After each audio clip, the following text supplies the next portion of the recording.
to be wealthy? Do you want to be in control of your finances? Do you feel like you mostly get financial advice from people who are trying to sell you a bank's products? If your answer is yes to any of these questions, then stay tuned because you are at the right place. Welcome to Money Convos, a club committed to helping people achieve financial freedom by providing education and guidance on personal finance and investments. We have a group of experts who share their knowledge and give practical advice with no strings attached. At Money Convos, we have candid, mature conversations about wealth, how to create it, grow it, and protect it. We share our experience and encourage our audience to share theirs and ask questions. Join us every Thursday on Clubhouse at 7 p.m. GMT. We also have book discussions that bring out practical lessons. So far, we have read Dumb Things Smart People Do With Their Money, The Richest Man in Babylon, and The Millionaire Next Door. Most importantly, we have one-on-one financial coaching sessions where we guide individuals through setting financial goals, retirement planning, budgeting, investments, risk management, and so many more areas. The goal is to get you to financial independence from whatever income level you're at. Follow us on Twitter, Instagram, YouTube, Facebook, and Clubhouse. The handle is at Money Convos GH, or send us an email at moneyconvosgh@gmail.com so we get you started on your journey to financial freedom. Now that you're all caught up, let's head into our next conversation.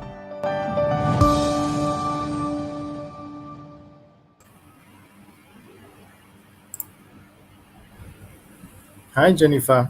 Can you hear me? Hello, Elikem. I can hear you. Can you hear me too?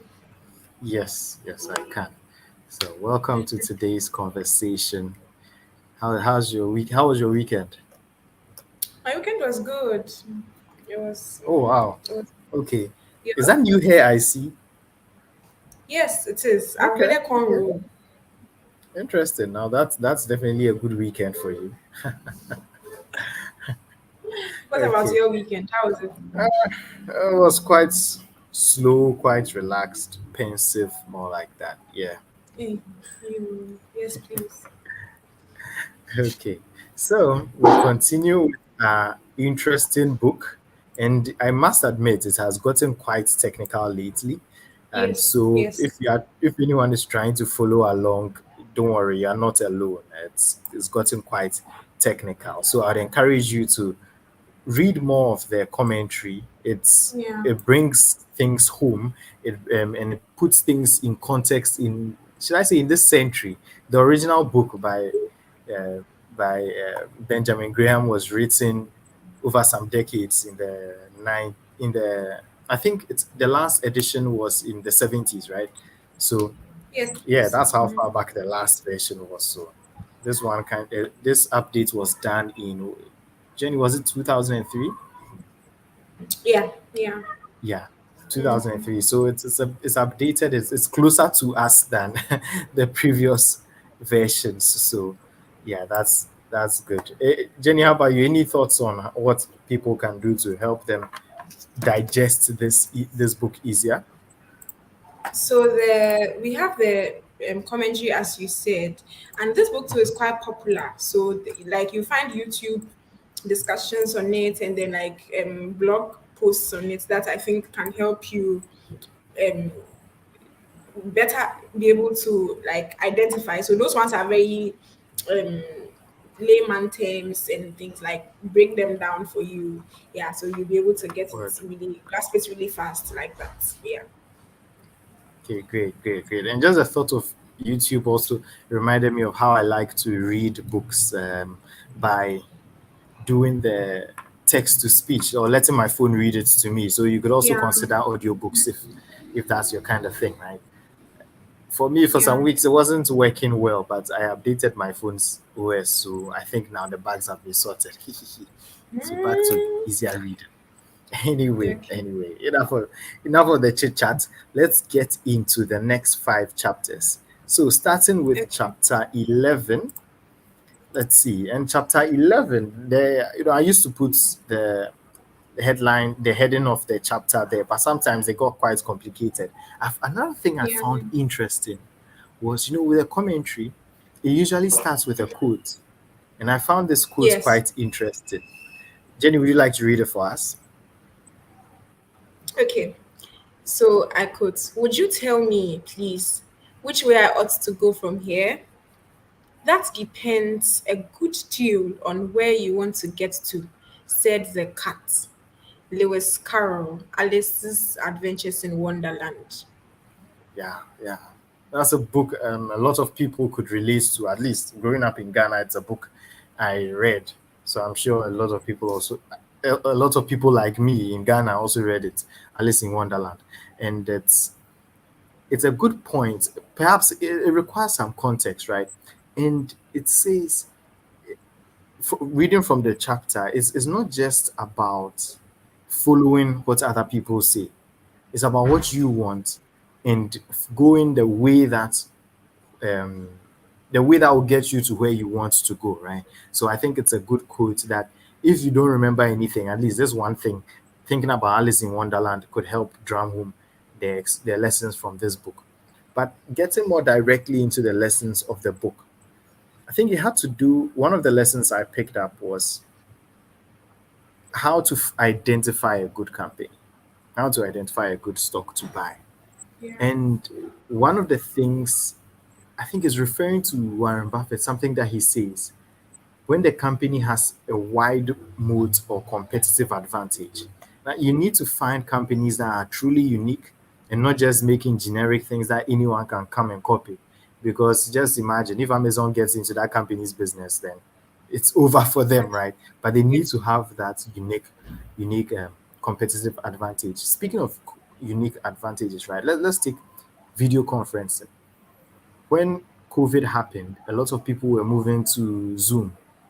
And I remember my first experience with Zoom. I think was a little before COVID, and it felt, I downloaded the app. It felt different. Like what's going on? And a lot of people were muting, so we're hearing a whole lot of things in the office. Then now it's gotten to a point where it's become so popular, and people would still say, but with other people doing similar products, wouldn't Zoom become obsolete?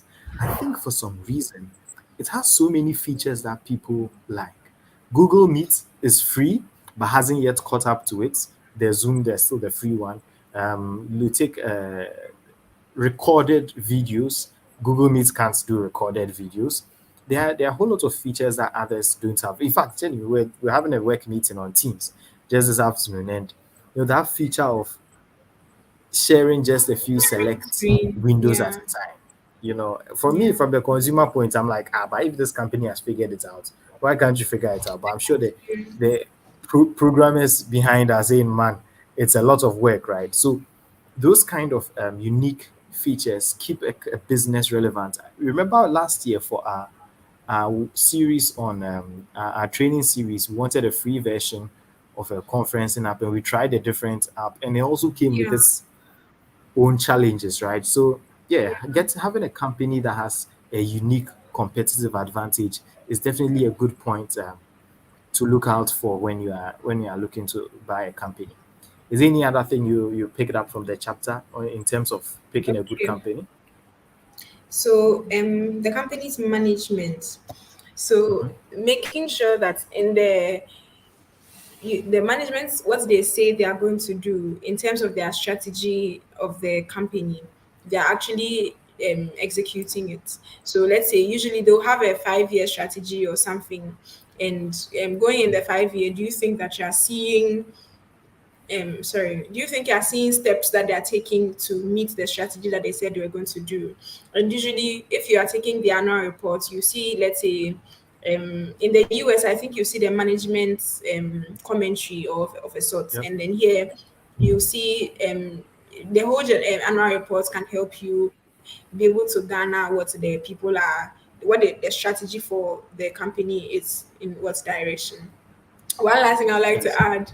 So the author said that you should read the annual report backwards. because if some people want to hide something from you, they'll put it at the back. And imagine they said that to hide something from an African, put it in a book. And this person is saying that Oh boy. to hide something from everybody, puts at the back of the book. So to say Africans, we are hiding two things from us. Yes, yes, there are two Yeah. layers of security against us. Yeah.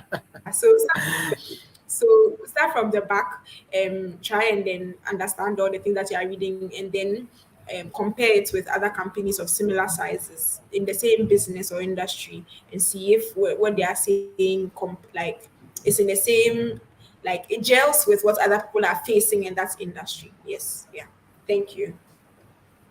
Very true, very true. That's a good point. Thank you so much. Read from the back, trying to find out where that information that would help you is lying, because by law they are supposed to disclose some of these things, but hey, no one is going to come and tell you, well, these metrics don't make me look too good. They are not going to put that as the headline. Oh, else you invest in them, right? So yeah.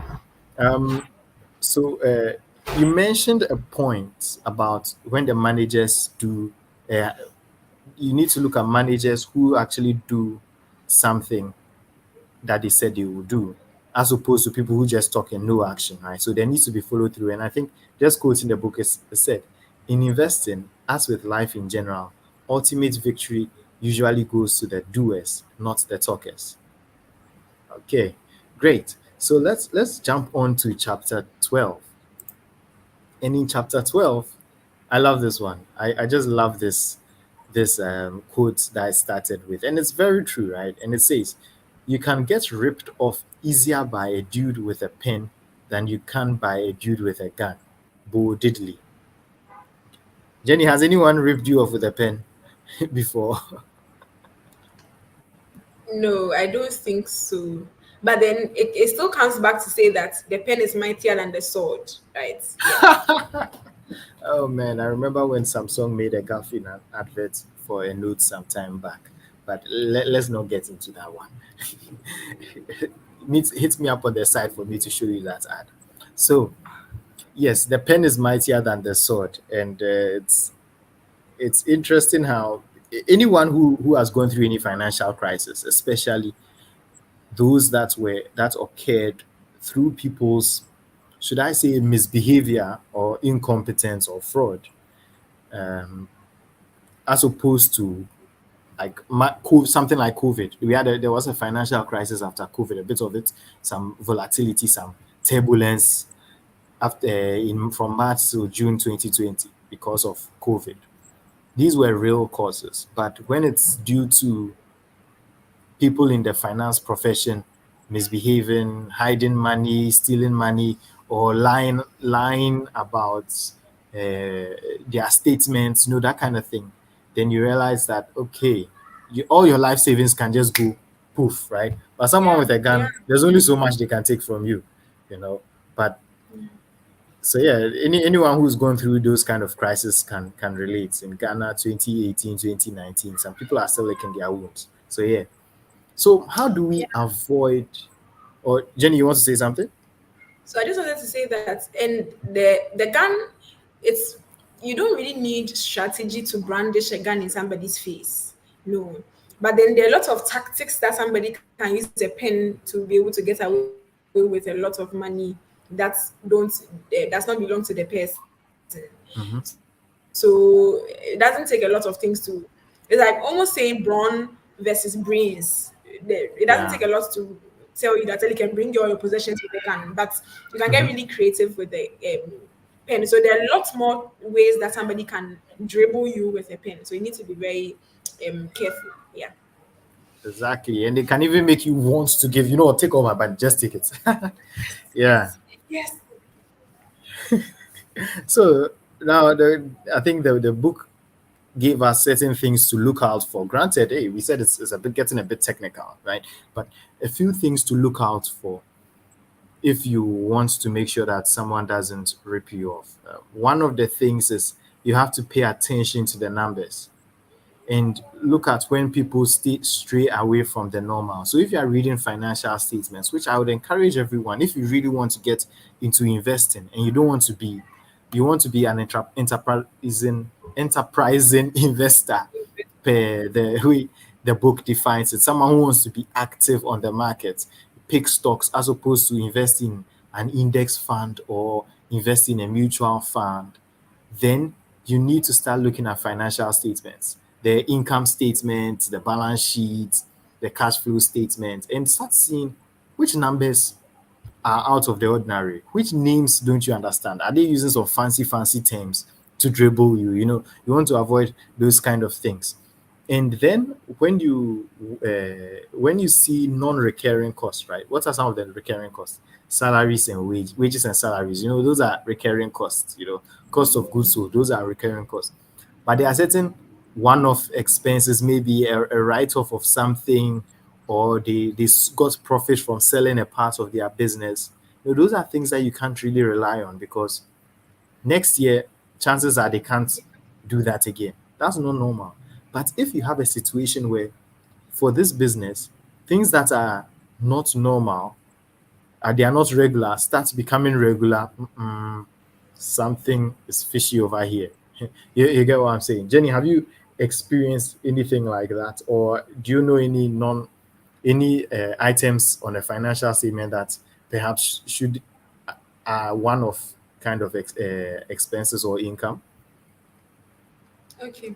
So then, let's say the company has another, they've, let's say, sold a property, and then they've gotten a very huge gain on disposal of the property, or they Yeah. realized something way above what they thought they were going to get. That is a one of something. If you keep seeing that, this company every year they are selling things above what they thought they were going to get, it's either they are valuing, the depreciation they are using is weird. So it's weird. Like something has to change in the way they are looking at things.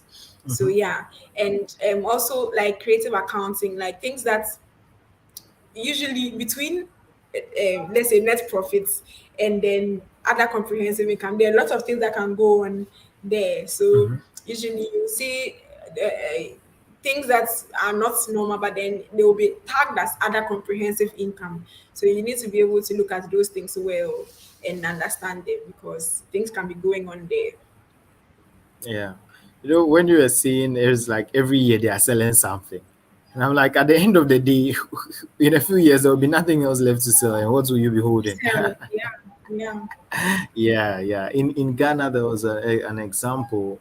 One of thing when Unilever listed on the Ghana Stock Exchange, sold its spread business. That's Blue Band and the like. So that it was a one-off thing. I think they got about 80 million in profit from that. So they put it on the statement, but we haven't seen anything. We haven't seen that That's true. item since. So okay, all right, those kind of things. Then in that light, it was a one-off thing, and we are not seeing it again. That's fine, right? But the book continues in the same spirit as chapter 11. It continues in the spirit of read, read, read. And also, when you read and you don't understand something, get a third, uh, another person's opinion, right? Seek another person's opinion, so that you make sure that you understand some things, and make sure that they make sense to you. And it's just interesting that investing is not easy. Investing is not easy. People think, oh, you put your money in the bank and then you get some 20%, 30%. Now I want to double my money. I want my money to work for me. Today I was on a conversation with a client, and it was an interesting conversation with the CD depreciating and all. He's thinking through his options, and it just made me flashback to other people who are trying to think of what they can do, to salvage the situation, make the highest of returns. And some people may make it seem like investing is very easy business. It's difficult. It is difficult, because sometimes you can do all the right things and it just won't pan out, because you're in the business of trying to predict the future, right? But even though it won't always pan out, there are some of these principles are the best, are fundamental. Is the bare minimum you can do, which is read the notes. It's better to go in with your eyes wide open and understanding what you are doing, than to go in and not know anything at all. At least when you know something, you know how to adjust yourself when things don't go well. or when you start seeing signals that, okay, once this thing has started going this way, then I have to start looking at going the other way, So yeah, yeah. Okay. So let's slide on to chapter 13, right? In chapter 13, let's see. It starts with quite an interesting story. And if you like action movies, you'll be able to relate to this short story, and I'll take it. It says, in the Air Force, we have a room, check 6. A guy is flying along, looking in all directions and feeling very safe. Another guy flies up behind him at 6 o'clock.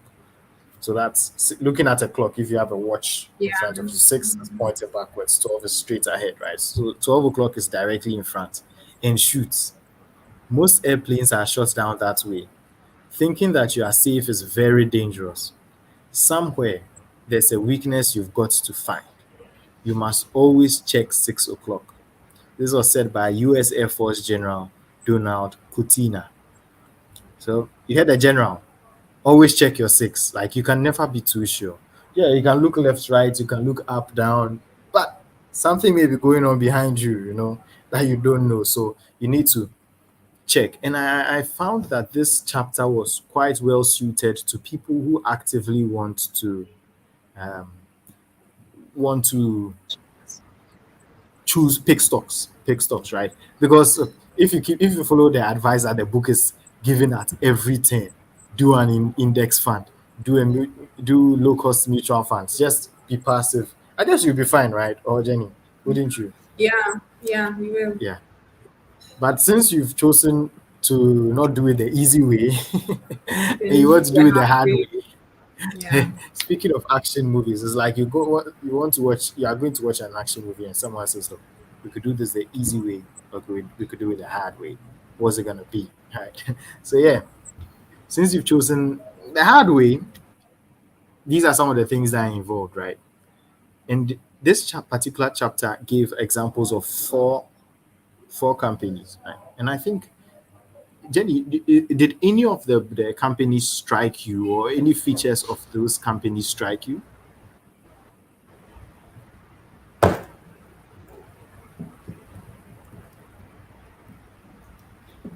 Okay. Jenny, can you hear me?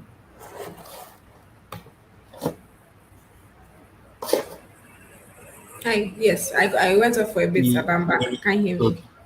Yeah. Yes, I can hear you.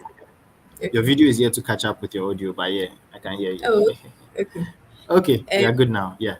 okay. So I wanted to say two things about this quote first before I move Mm. on. So I don't know Okay. if you've heard about there's this tree saying it says that Niocha kwani nimse ni chia chia.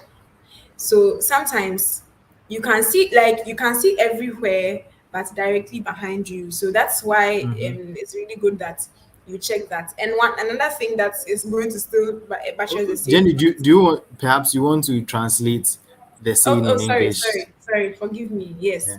So it says that the person who's taking a like the person who's charting a road doesn't know that it's not as straight as he thought it was. So if let's say you are imagine let's say there's a lot of obstacles around you, let's say snow, and you are making a straight path through the snow. Before you realize, you will turn back and realize that, oh, it's not as straight as I thought it was. So yeah, the person who is chatting here doesn't know that his back is not as straight as he thought. So sometimes you need to turn back and then look at things and see how things are going. Another thing is, so when I was learning how to drive, and they said that you don't get too close to. I know this is saying the same thing, but anyway, I want to say it. So you don't Please get go too ahead. close to a track because their blind side is immediately behind them. You see, they have the side mirrors. They can see if you are a Mm-hmm. little bit far away from them, but when you get too close to them, you are in their blind spots. Yes. Oh, So okay. make sure that you don't like become get into any investments blind spots where that you won't see when something that is untoward is coming your way. Yeah. Yeah, exactly. Don't get into blind spots. All right, Yeah. that's a good point. So, um, Mhm. So the companies that he mentioned, right? The companies that we he gave Yours, yeah. examples about. Did any of them in particular strike you, or any of the So features? okay, so the what was surprising, not so surprising, but then was enforced was the earnings capacity of the company. So that's a feature that I think a lot of other things come from. So the earning, even if a company isn't going to pay dividend, I need to see that what when you went to do business in, let's say, this year or this quarter or this period, this is what you were able to get from your operations. So their earnings capacity as a company, that will help for you to, let's say, that will help to be a quality that you should assess by the company. And like, I want to add one last thing before I move on. So as you are looking Sure. at the earning capacity, then you go and see the cash flow from, let's say, so we have the cash flow statement where it will show you the cash that the company has at the end of the year. So let's say they can be saying that they made profit of, let's say, 5 million, but you go and see, and then the cash that came in and all of that that they got from their business wasn't anywhere close to that. So then they will all guide you when you are making like decisions about the company. Yeah. Okay. Yeah, yeah, that's a good point. Earning capacity. And you mentioned this good point, even if they are not earning dividends. And especially in Ghana, I find that a lot of investors want companies that are paying dividends. If it's dividends you want, why don't you do treasury bill and get your returns? Right? Because the some in Ghana, I don't know about other markets, but in Ghana the dividend yields are so low. Like 2, 3%, 6% on a good day. You know, it's not like if you get into companies like MTN, yes, the dividend yield may get to something like 9%. That's a good one there, right? But if if it's that kind of small returns that you are looking for, you can do that playing safe. So why bother take the risk of losing all your money to get dividends, right? Granted, dividends are a good sign that the company is able to is profitable and can give back some. It's a good sign. I don't rule it out entirely. But with these kind of investments that have growth potential, they will be reinvesting the capital into the business. So you need to cut them some slack. You need to look and see what are some of the features that work for them. But you don't just you don't just listen to a company say that, oh, we're a growth company, and just take them as, okay, you're a growth company, so fine, don't pay us dividends, but you just keep growing and growing and growing, right? So there was one company, I think that's the main company, Exodus, that was used as the, should I say, the The scapegoat. scapegoat. Yeah, Mm, in the dot-com bubble, the commentary on this book was written in 2003, so they had just come out of the I just aftermath left. of the, Yeah. yeah, the bubble that burst, right? And it was a computer company. It had to do with the internet and whatnot. And so a booming industry, put a lot of potential on the internet back in the 90s. And they were growing their revenues drastically. However, what you'd realize is they were making a lot of losses while they were at it. So it makes you ask this question: at what cost is the growth coming? We say growth, yes, but at what cost? And in more recent times, in the last probably 5, 10 years, internationally, people have accepted that, yeah, there are some stocks that you just have to let them grow, grow, grow. Amazon is a good example of that, right? But now I think investors need to be a little wiser. Like you can't just be burning the cash. You just can't be making losses and losses and upon losses.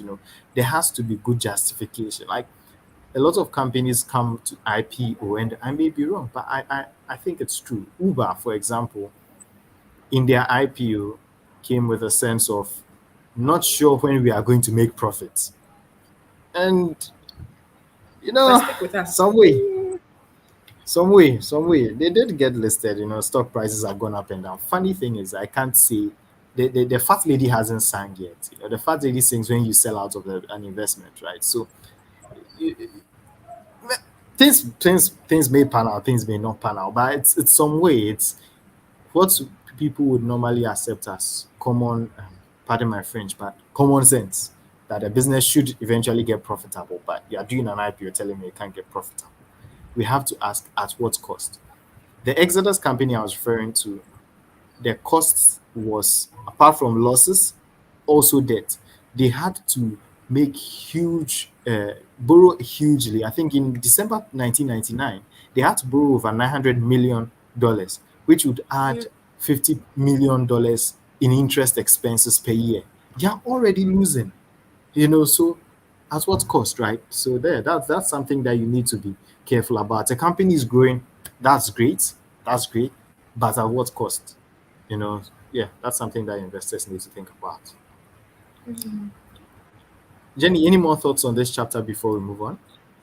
So the cost that you mentioned is very important because I don't know when we were reading the Jeff Bezos' book. I don't know if you remember, there was a part very early in the book. There was a part where they said that it got to a point where the people were losing faith in the company and in Jeff. And if not for the fact that he had connections in, Mm-hmm. let's say, corporate America, it may not have survived to what it is now. So sometimes it is very important for you to, for a company to justify why they're making, let's say, the earnings that they are making. It could be losses. It could be very, very high profits too that you don't understand. And Mm-hmm. from the industry they are operating and in the economy they are operating in, it doesn't make sense to be getting that high profit. So you need to be able to really talk about the numbers and understand everything well before you commit funds to it or keep committing funds to it. Yeah. Yeah, yeah. It's a good point you raised. Funny, I wrote it in my notes, but I didn't say it right. And I just to read from my notes said the stock price is not the company. Like I hear Jeff Bezos' voice when he said it. He said it in an interview with, I think, the David Rubenstein was interviewing him some years ago, and he said the stock price is not the company. The stock price could have a mind of its own, go up, Yeah. down, and sometimes it's regardless of how well the company is actually doing. Revenue could be growing, profits could be growing, but price could still be tanking, and sometimes it's the opposite. So you really can't tell. You can't use the current market price or the recent movements to determine how good a company is. The stock price is one thing, the company is another thing. But you should be investing in the company, not the stock price. Of course, make sure you buy it at a good price. Okay, great. Let's go on to chapter 14 then. So, Jenny, do you want to take this Yeah. one? Yeah. Yes. So it says that he that resteth upon gains certain shall hardly grow to great riches, and he that puts all upon adventures doth oftentimes break and come to poverty. It is good, therefore, to guard adventures with certainties that may uphold losses. I like to take it again, sorry. Sure. He that resteth upon gains certain shall hardly grow to great riches, and he that puts all upon adventures does oftentimes break and come to poverty. It is good, therefore, to guard adventures with certainties that may uphold losses. Doesn't this old English just remind you of the what's it? The The richest richest man man in in Babylon. Babylon. Yeah, that The book, one of the books we reviewed last year. last year. And this The- this is like a very, very, very nice, delicate way of saying diversify. Yeah, I think you yes, can read yes, it yes. like that. Yeah, Yeah, yeah, the book there is like if I could, this intelligent investor. In fact, if I could summarize it into a few words, what this whole book is about, diversify. I think the biggest mission of this book, to advise yeah. people to diversify, right? And Diversify. it's yeah, this chapter is geared towards the defensive investor. And when you actually read this quotation, it's also another way of saying that the higher the risk, the higher the return. If you Yeah. don't want to take risk, you want certainty, you don't get returns. You don't get rich. No, no, no. You get great But riches now. yeah, Yeah. but if you if you take on a lot of risk, then oftentimes you you Come may to poverty. oftentimes break and come to poverty. So Poverty. that one too is kind of shit. Shit. All the money Shit. can burn. All right. So now getting a bit more serious, like from off the lighter side, right? Diversify. The book talks about index funds. In Ghana, we have the Ghana Yeah. Stock Exchange Composite Index. Um, I don't know of any fund that you can invest in to get that GSC Composite Index. If you are in the US or any developed markets now, there you have a lot of index funds. So go get them. With that, you have the S&P 500 index. There is the Russell 3000 index. There are a lot of indices that you can go with. So keep it simple, no fuss, get into an index fund, right? And in Ghana, in lieu of an index fund, I would recommend a mutual fund. Right? We have various mutual funds issued by Data Bank, Asset Management, EcoBank's EDC, Stanbic Investment Management. There are mutual funds there that you can consider. And especially on stock picking, because this book usually mostly talks on stock picking. And if you want to get into shares investing, there are equity mutual funds. There's a Data Bank EPAC, which not only invests in stocks on the Ghana Stock Exchange, but also in other African countries. So there's Kenya, there's Mauritius, there's Nigeria, Egypt, Tanzania. There are other countries that it invests in. So more diversity, more diversification. You are not tied to just the Ghanaian economy. So there's that benefit that you can get. Jenny, any other ways or any other funds, perhaps any funds I didn't mention specifically that can help people Okay. diversify in Ghana? So I think with mutual funds too, there come unit trusts. Some Mm-hmm. So those are very similar to mutual funds, just that mutual funds are companies. I think we can get into this later, but and then those sort of funds are unit trusts. So you don't hold shares, you hold units.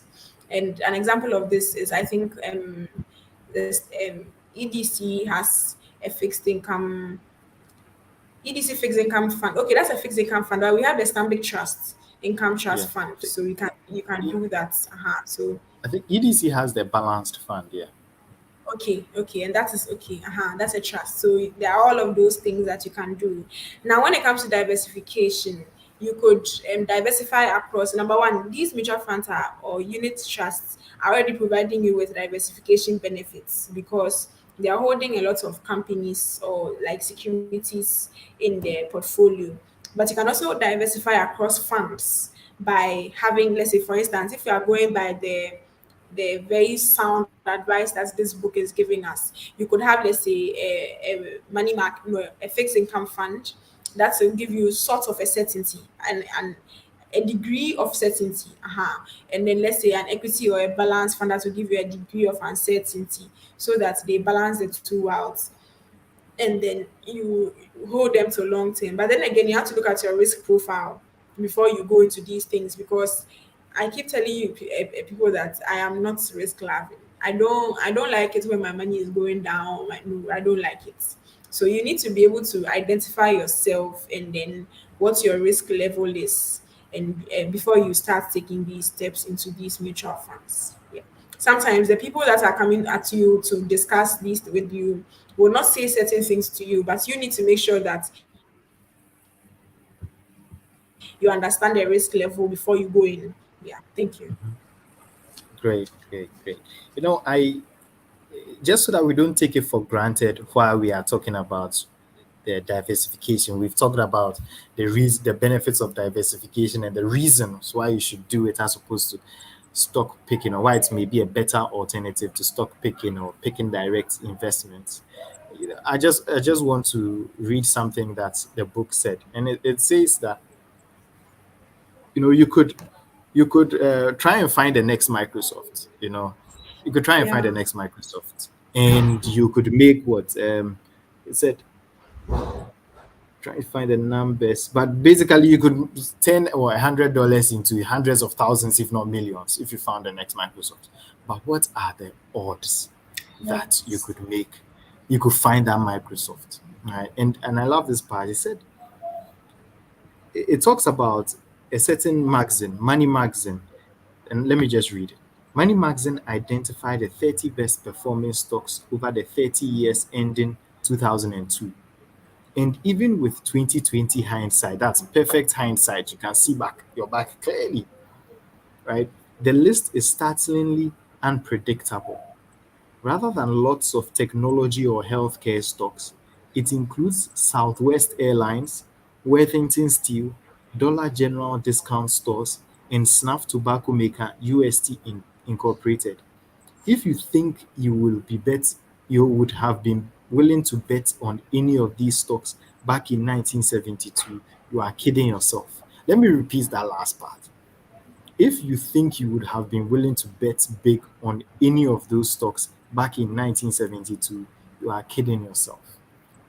And that is the reason why we say diversification, because with diversification, you are not making one particular bet on one particular company. If you put all your eggs in one basket, if everything goes well, then hey, hooray. But if that company doesn't do well, all your money is gone. But when you Yeah. spread it so wide, all you can lose is a portion of your money when one goes down. But when one goes up, the way Microsoft went, or the way any of these other Worthington Steel, Dollar General discounts went up, it helps to make your portfolio shine. And I just to say it in terms of numbers, if you are looking at your money, you can lose 100% of your money, right? But guess what? You can gain even 1,000,000% of your money. So Yeah. there's a cap to the bottom, and then there's an upside potential. But the thing is, That's are you trying unlimited. to chase exactly unlimited? Are you trying to chase 1 million with just one thing, or you are going to allow yourself to diversify so that even that small part, that's the 1 million, at least it can spread over all your other losses and you'd be better. So that's why the book keeps talking about diversification and the fact that it's really impossible for anyone to look back and pick the right stocks, right? Or Jenny, have you been able to look back and pick a stock? I know you are young in the industry, but have you been able to do it before? Maybe you To saw look it in back a and dream. Like, no, I mean, please. to pick a stock, looking back, has there been any stock that you've picked that where it was, oh my God? No. Ah, okay, No. okay. I see. All right, interesting. Okay, so this chapter 14 has spoken to defensive investors. Now, chapter 15 talks to enterprising investors. Surprising. It's interesting. Before I even read what the quote here is, doing the flow, I just love how this book flows from chapter to chapter. And it's basically saying that, look, fine. If you, after all that we have said about diversification and you can't pick stocks and blah blah blah, and you can't do better than even the active managers are not doing it well. Even if after all that we've said, he still You wants to still go ahead want. and do active stock picking. Well, okay, this is some advice for you. And am I the only one who was listening, who was reading that with a sense of humor? Jenny, did It that was too? really funny. It was Yeah, funny, like, hey, you, I've told you about mutual funds, I've told you about all of these things. You still say that you are an enterprising investor, then collect, and see that hopefully this will help you out with your plans. Yeah. yeah. Okay, great. So let me take this quote, right? And it says, it is easy in the world to live after the world's opinion. It is easy in solitude to live after our own.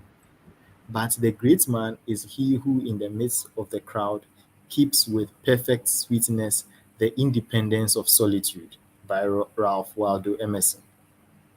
Basically, it's good to be able to blend what other people are saying and still hold on to what you are saying, in the midst of a whole lot of different opinions. Stick to what you want to hold on to, what you truly believe in, right?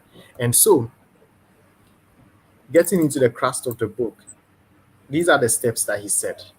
First, you have to practice.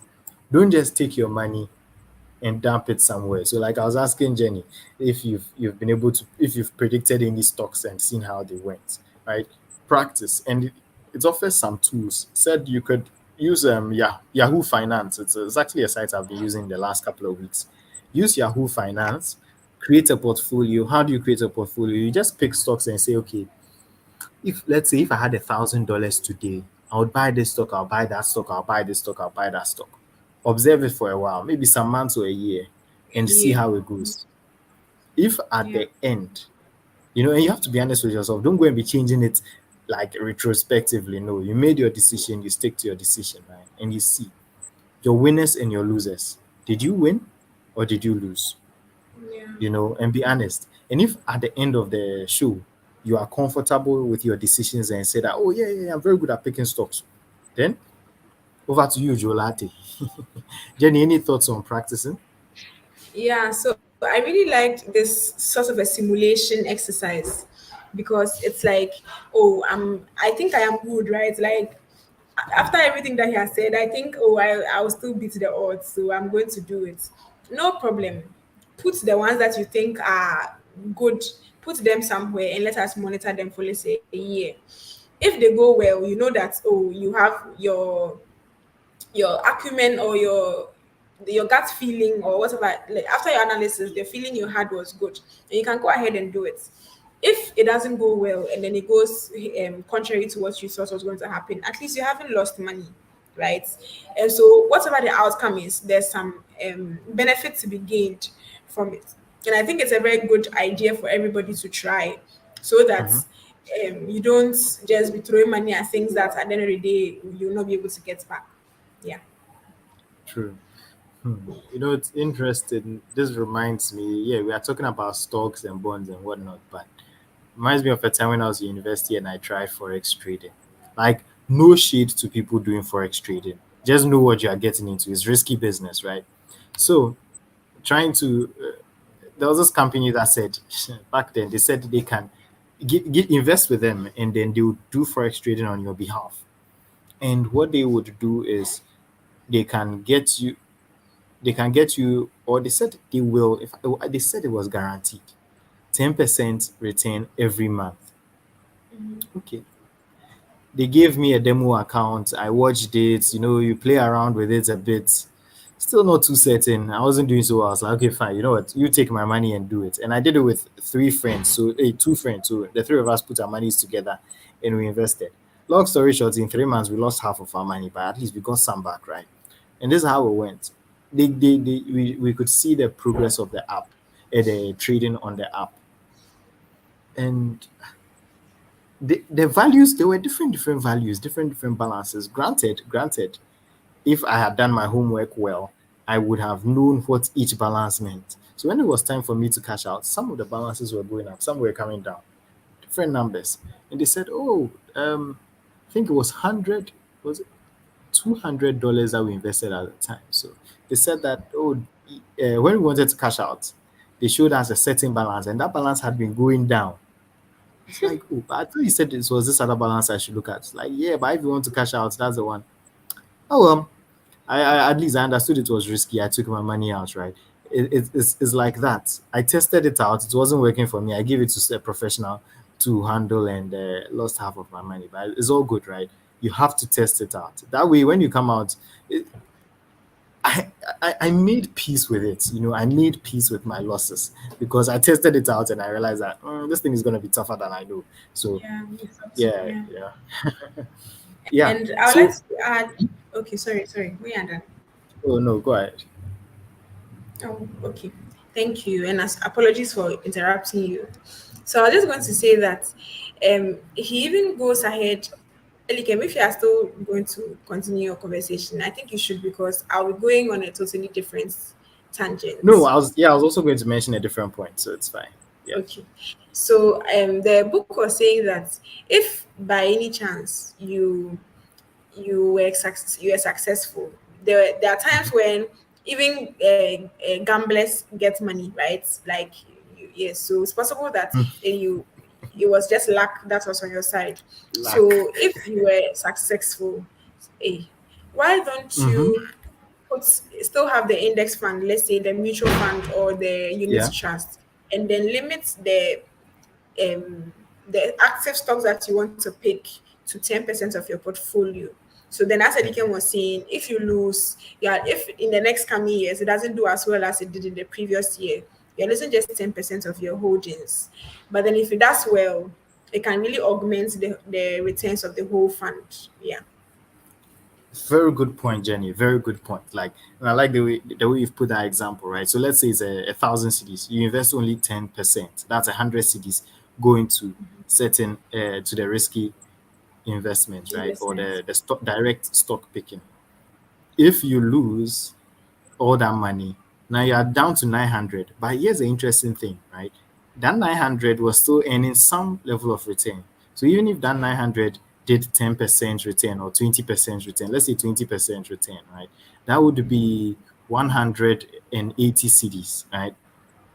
To add to your 900, and you end up at 10,000, 1,080. Or let's just say it's even if it did 10%, because low return, you get your 990. Even though you lost 10% from the start, Yeah. It's you always got matter. an extra 90 from somewhere and you are ending up at 990. So you lose only 1%. But also, you still have that 10%. You are not saying if you want to do it, don't do it at all. Rather, saying just do 10% so that you believe that that 10% can do can double, right? You believe the money can double, triple, or quadruple, or whatever. Let's say it will grow to 5 times the value. So then there's opportunity for that 10% to become so I said 100, so it will become 500 CDs. So at the end, you could get your 990 plus 500 CDs, and that's what 1490, you know, that's the potential upside. But what shall it profit you to go all in, put all the 100% in there, walk away with either zero or granted 5,000? The range becomes so wide, so wide. From You can end up with zero or 5,000 because it did 5 times, but just put only 10%, and there's a narrower window, but you still have somewhere to put your legs. Someone will say, oh, but you didn't gain as much. Yeah, but I didn't lose as much. It's all about how you look at it. Glass half empty, glass half full. Yeah, yeah. So yeah, good point. Thank you for bringing that up. That do start with 10%. Then when you realize that maybe you have a calling, you have a certain unique calling that you are good at stock picking, then perhaps you can increase from 10%. But please, and the book encourages you now, and we also encourage you, start with 10%. Don't go too far. Okay, so wrapping it up, I just want to share some two major points, right? And in fact, it's the first one is quite long, but I would encourage people to just pick up the book, look at the commentary on chapter 15, and it talks about what Warren Buffett looks out for. And I'll just mention a few. A few of the things. He said he looks out for what he calls franchise companies with strong consumer brands, easily understandable businesses, easily understandable business, not complicated, no. Robust financial health, not losses consistently, consistent losses. Robust financial health, near monopolies in their markets, So companies like Gillette, Washington Post, Coca-Cola, and then he'll get them at a good price after maybe a scandal has beaten the price down. That's how he bought Coke. So yeah, so those are some of the things that he looks out for, right? And let's see, he insists on steady and sustainable growth in earnings. So the company will be worth more in the future than it is today. Steady and sustainable. I think that's key. That's a key word. Steady and Yeah. sustainable. Yeah. You Because you don't before. want to go chasing outrageous growth rates, right? Okay, Yeah. right. So that's Yeah. that's on a bit of Warren Buffett's strategy. I would encourage you to pick up the book and read it some more, read more on those strategies. But the last thing I want to say is the book reads, Successful investing professionals have two things in common. There are different strategies you could use, but regardless, if you are successful, the successful ones have two things in common. They are disciplined and consistent, refusing to change their approach even when it is unfashionable. Second, they think a great deal about what they do and how to do it, but they pay very little attention to what the market is doing. They pay very little attention to what the market is doing. I can relate with these things, these two things. So hopefully I'm an intelligent investor. Right? But the thing is, sometimes you have a belief about the market. And, Jenny, I was sharing this with you offline, in our work about stocks that or some decisions I regret as a fund manager is when I had to convince clients, in 2018, 2019, and 2020, when stocks on the Ghana Stock Exchange were not doing so well, that was the time to buy some more. I had some clients that we want to buy some more, but they are hesitant. So I'm like, okay, they are like, what, they'll meet me in the middle. At least they would buy, what's it called? Um, they wouldn't sell.